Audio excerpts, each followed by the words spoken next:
Là, c'est un livre Seed of Knowledge, Stone of Plenty de John Burke et Kaj Alberg. Et Seed of Knowledge, Stone of Plenty, en fait, qui a été écrit par John Burke et coécrit par Kaj Alberg. Malheureusement, John Burke qui est décédé. Alors, j'ai fait un partenariat avec Kaj Alberg. Il faut savoir que c'est un livre extraordinaire en fait. C'est un livre, je l'ai découvert il y a 5 ans à peu près, je l'ai traduit un peu après, et là, l'année passée, j'ai travaillé à fond à le mettre en forme, à fignoler la traduction. Je l'ai lu 5 fois ce livre, je l'ai lu 5 fois, il fait 188 pages, il est génial.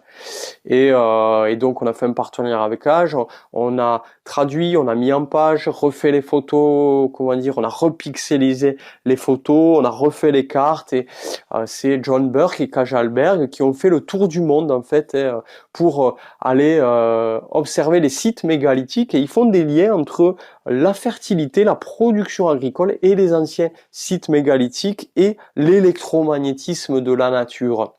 Par exemple, il montre que par des mesures, avec des appareils, des appareils de mesure bien palpables en fait, c'est pas du subjectif, c'est bien objectif. Ils ont des appareils de mesure, ils montrent le magnétisme de certains sites anciens.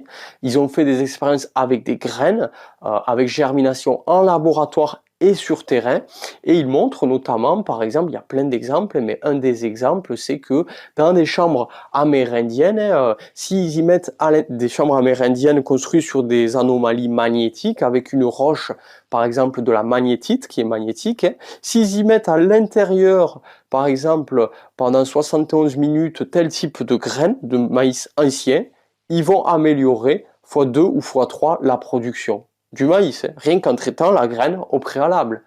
Et il y a plein de techniques comme ça en fait, où on traite au préalable la graine, inspirée des anciens savoirs, et rien que ça augmente la production. Ils en parlent plus en détail dans ce livre.